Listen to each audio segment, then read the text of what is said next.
9 hikers. They cut their way out of a tent in minus 30 degrees Celsius. They were found nearly naked, miles away. And what happened next is why their case is still unsolved. One had a fractured skull. Another had all of his ribs shattered from the inside. And the final body found was missing her tongue. What they saw that night must have been terrifying enough to kill them twice. The group was led by Igor Dyatlov, a confident 23-year-old engineering student. They were young, experienced, and obsessed with challenging the extreme cold of the northern Ural Mountains. They were all highly trained skiers, capable of surviving weeks in the wilderness.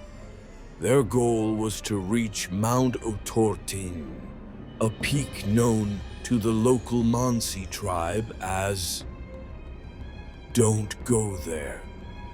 The photos they left behind show 9 smiling faces eager to face the unforgiving landscape.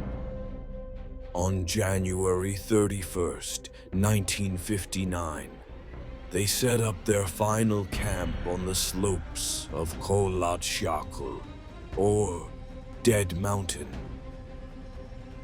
What followed next remains the darkest mystery of the 20th century.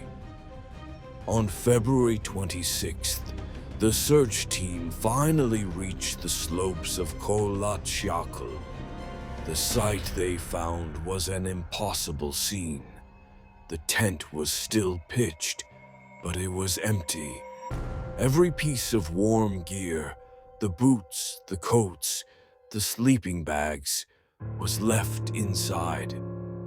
What truly stopped the search party was the damage. The tent hadn't been entered. It was slashed open from the inside. Something had forced the hikers to cut their way out into the howling, minus 30-degree blizzard.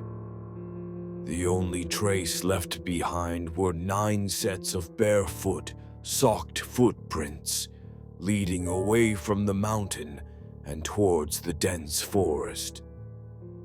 Just 1 mile away, 2 bodies were found, naked down to their underwear.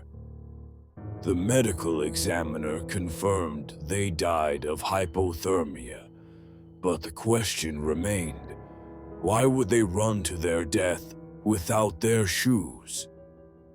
The initial 5 deaths were ruled as simple hypothermia, but 2 months later, the discovery of the final 4 bodies changed everything. Found hidden deep within a ravine, the bodies of Lyudmila Dubinina, Alexander Zolotarev, and 2 others were horrifically damaged.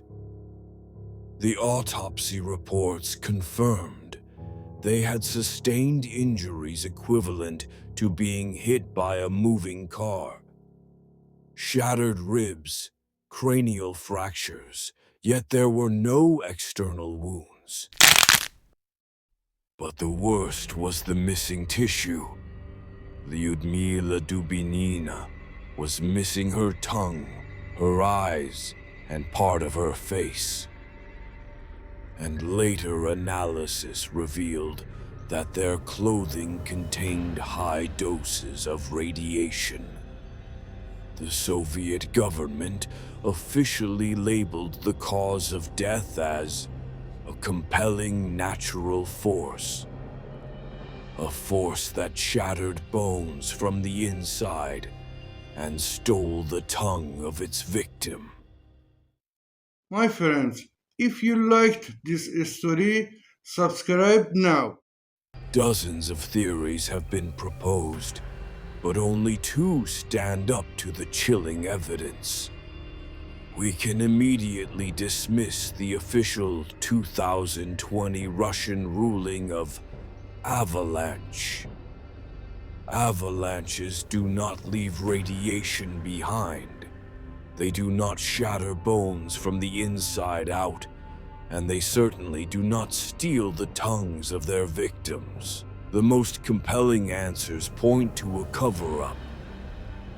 Was it a secret Soviet military test that used explosive, paralyzing weapons? Or was it the terrifying phenomenon known as infrasound, a low-frequency noise capable of inducing primal panic, hallucinations, and making the victim literally run to their death? 9 young lives were ended in one night. The question remains, what did they see on Dead Mountain? Let me know your strongest theory in the comments below. Like and subscribe for more dark true tales.